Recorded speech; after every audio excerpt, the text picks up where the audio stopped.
Kenapa harus memilih PT Umar? Nah, poin ini yang kalau kita jelaskan orang kan terbuka. Nah, yang pertama, status kepemilikan itu akadnya jelas, hak milik. Terjadi transaksi satu orang, dia transaksi tanpa DP, hanya bayar angsuran 500.000, maka 500.000 itu sudah membuat dia memiliki tanah itu. Dan uangnya 500.000, 7 turun tidak akan hilang. Uangnya 500.000, 7 turun tidak akan, itu uang dia. Beda kalau kita kredit motor, kita bayar 500.000 hari ini di konvensional, maka aku tidak mampu. Ya kan, tak bisa. Itu dah hitung angus 500 yang pertama. Udahlah, mampu kan ya lah 500 sampai 10 bulan betul-betul tak mampu rupa aku ni, udah angus. Goodbye. Nah, kita syariah itu akadnya jelas hak milik. Nah, jadi status kepemilikan itu jelas hak milik.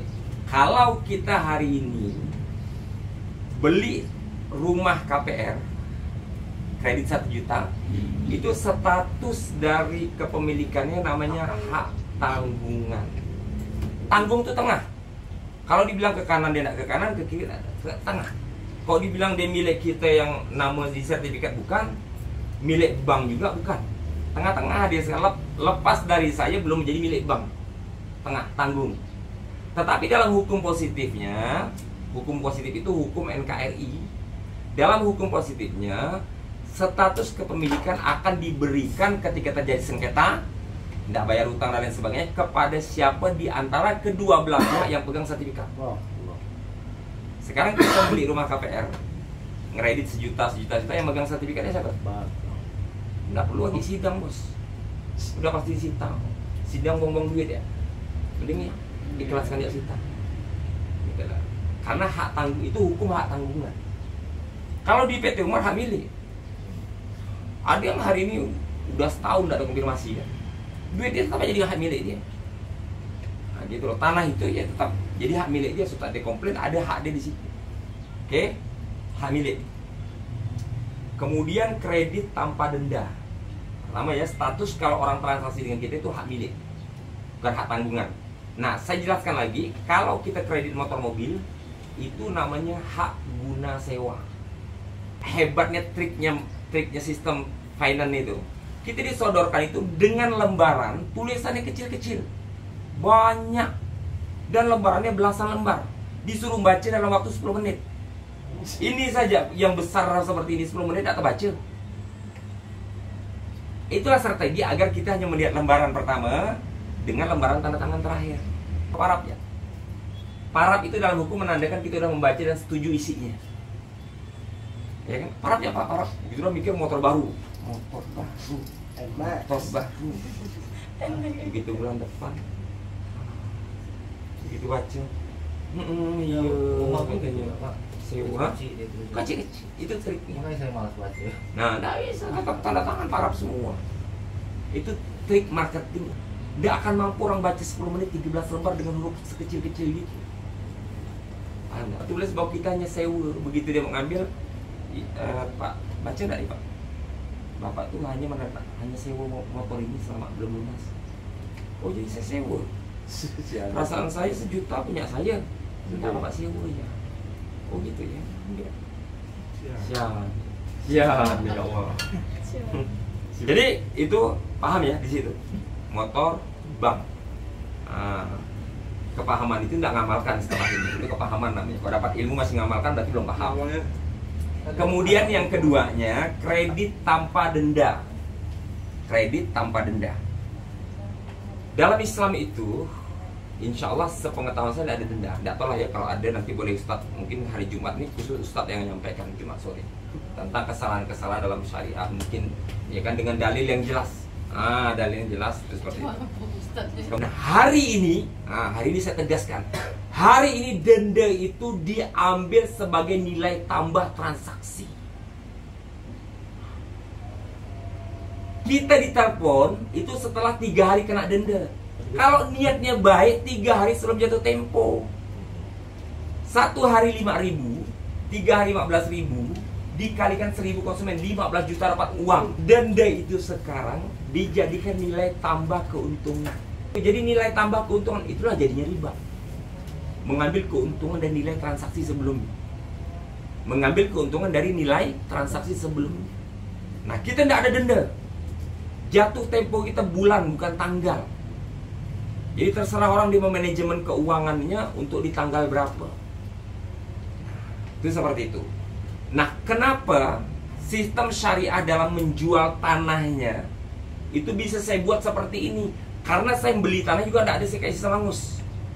Oh, belum masuk sita. Yang ketiga nih, masuk sita. Jadi kita tidak ada sistem sita. Misalnya Pak Ramli, Ustaz Ramli, dia kredit ke PT Umar, dia tidak mau bayar, tidak ada sita, kembali haknya. Nah, kembali haknya utuh. Karena saya dalam perjanjian notarilnya, bukan lisannya ya. Kalau lisan syariah, kalau notaril itu catatan negaranya, itu memang tidak ada perjanjian sita di situ. Ketika dalam waktu 3 tahun dijanjikan, ya kan harus dilunaskan oleh PT Umar. Dalam waktu 3 tahun tidak lunas, maka PT Umar itu berhak mendapatkan perpanjangan 1 tahun. Jadi ada perjanjian perpanjangan setahun. Tetapi kita tidak mau zolim. Kita kasih dia nilai tanahnya nambah 20%. Contoh, tanah 1 miliar, 1 hektar. PT Umar beli 1 miliar dengan luas 1 hektar. Janji setahun. Nah, dalam setahun itu PT Umar hanya mampu bayar 500 juta. Berarti kan masih sisa 500 juta. Berarti yang sudah terbayar oleh PT Umar 500 juta. Makanya yang harus terjual pun tidak boleh lebih dari 500 juta itu. Tidak boleh lebih dari setengah hektar, bukan lebih dari 5 juta. Karena hak kita ya 500 juta kita bayar tadi. Nah, kita tahun berikutnya ya kan kita dapat waktu 1 tahun lagi. Tapi pemilik tanah dapat nilai tanah 20% dari yang belum dibayar. Berapa yang belum dibayar?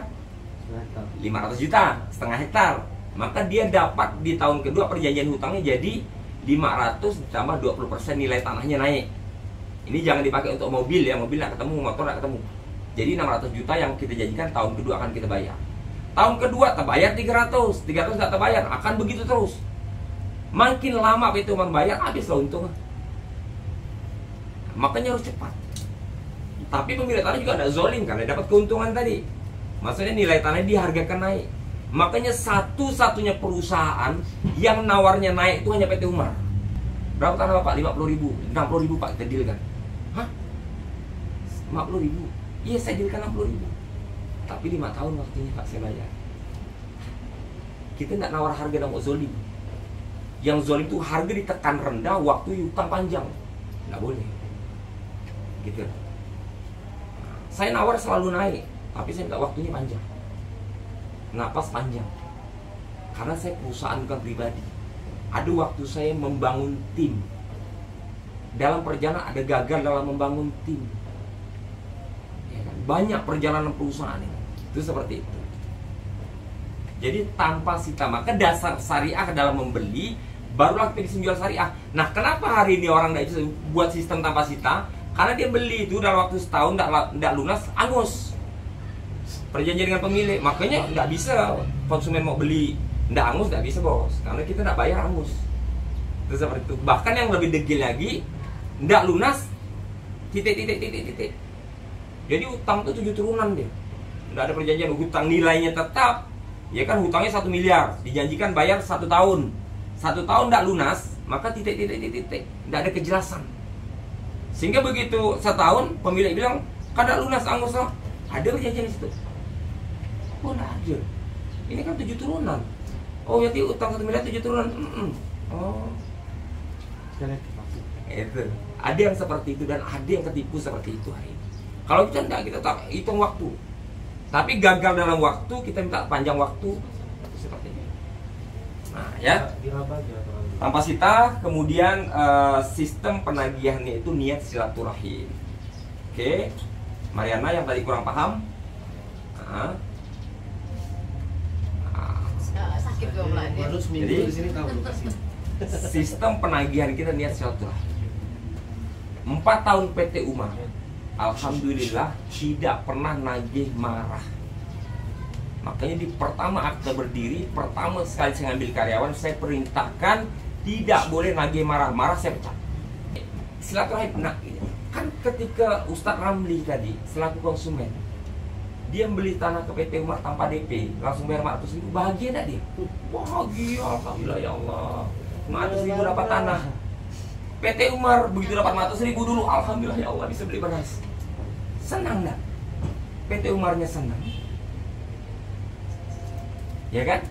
Ustaz Ramlinya senang. Penjual senang, pembeli senang. Nah, kenapa terjadi masalah di sini kok jadi ngamuk? Dasarnya apa? Kalau mencuri ngamuk aja, saya curi HP Ustaz Ramli, Ustaz Ramli wajar. Itu pidana, kena hukumnya. Karena satu senang, satu tidak senang kan? Nah begitu saya curi HP Ustaz Ramli, alhamdulillah ya Allah HP saya diambil Pak Arif. Kan tidak begitu. Ya kan? Nah, itu praktekkan yang ambil Pak Arif gitu. Nah itu pidana. Kenapa pidana? Karena satunya senang, satu tidak senang. Yang juri senang dapat HP, yang kena curi tidak senang. Makanya hukumnya pidana. Kalau perdata ini sama-sama senang kok dasarnya. Ya kan? Nah, makanya kita jamin itu penagihan kita. Ini untuk yang tanah kapling, untuk yang umroh ya. Tidak pakai marah, tidak pakai gibah, tidak pakai fitnah. Kita bicarakan satu konsumen dalam majma perusahaan, niat itu bukan menggibah, mencarikan solusi dia. Gimana nih konsumen ini 3 bulan? Gimana solusinya? Bukan menggibah, mencarikannya solusi. Solusi itu didapat hanya dari minimal 2 otak dia ketemu, sama-sama berpikir. Satu otak tidak bisa ngayal ya. Kalau satu otak ya, makin banyak otak makin cepat peluang solusi akan ditemukan. Paham tak? Jadi bukan kita menggibah, tapi kalau Ramli bicara dia dengan tetangganya di kompleks sana, itulah si Anu yang konsumen aku parah, utang tahu. Nah itu namanya gibah. Karena tidak ada kepentingan Ramli itu bicara ke tetangganya. Itu seperti itu. Kita niat menghindari akad riba. Oke? Itu yang pertama. Kita pakai akad syariat. Makanya dia harus jual beli. Tapi kalau misalnya Mariana, sinilah duit Mariana, investasi 10 juta. Nanti saya balikan Mariana jadi 11 juta. Itu bisa kena hukum riba. Nah, menghindari hukum itulah tadi pakai segitiga. Kita tidak pakai asuransi. Jadi kemarin dong pernah kita membuat sistem asuransi syariah, cuman SDM-nya kita tidak punya. Jadi kita tidak pakai asuransi itu, yaudah. Jadi ketika meninggal itu balik kepada hak hukum jual belinya. Misalnya saya nih beli, kemudian saya punya utang, maka ketika saya meninggal hutang itu jadi tanggungan ahli waris kan. Begitu juga hartanya, jadi nikmat ahli warisnya. Makanya ahli warisnya berhak milih. Kalau mau melanjutkan hutangnya, dapatlah nikmat tanahnya tadi, sertifikatnya dikasih. Tapi kalau tidak mau, karena tulang punggungnya misalnya tidak ada, dia berhak untuk membatalkan dan mengambil kembali uang yang sudah disetorkan dengan syarat dan ketentuan yang kita tetapkan, kita musyawarahkan sama-sama. Itu seperti itu. Tanpa penalti sudah saya jelaskan tadi. Kemudian akad harga itu dengan musyawarah atau mufakat itu maksudnya yang di brosur itu bukan harga net, harga fix gitu loh. Itu semua bisa dimusyawarahkan. Gitu loh. Jadi semua bisa dimusyawarahkan di situ. Jadi enggak. Kemudian sampai sini ada lagi yang mau di ini. Masih ada 15 menit. Itu bukan gitu. Apa kira-kira mau ditanyakan? Ya Bang Rizky ada tak kira-kira? Saat ini ini belum ya, masih paham ya? Alhamdulillah. Masih paham dulu. Hah? Paham lah ya? Paham guru. Guru paham. Guru yang paham ya enggak mudah. Nah, jadi sistem pembicaraan kita yang kemarin kita bicara pakai ta'aruf, ya karena ta'aruf ya kalau bisa diusahakan mulai besok bawa Allahnya walaupun satu kali. Alhamdulillah Pak, kita dipertemukan Allah dah gitu. Habis itu melintang bukan mana-mana enggak pernah, bawa Allah dulu. Kalau bisa diusahakan. Itu seperti itu. Jadi itu yang saya pakai dulu sehingga Allah tundukkan makhluk di hadapan saya. Nampak syariahnya kan? Nampak syariah. Walaupun alhamdulillah itu udah melafazkan Allah di situ. Tapi kita pakai sendiri. Alhamdulillah Allah lagi. Gitu loh. Tapi kalau nggak bisa, alhamdulillah Pak kita ketemu, nggak cukup. Ada alhamdulillahnya itu kan bersyukur pada Allah.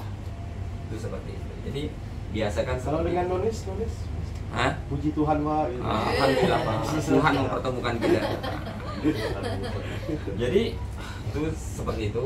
Kemudian untuk ini di YouTube sangat banyak dan saya coba bantu, nanti saya akan share di grup ya kerugian ini.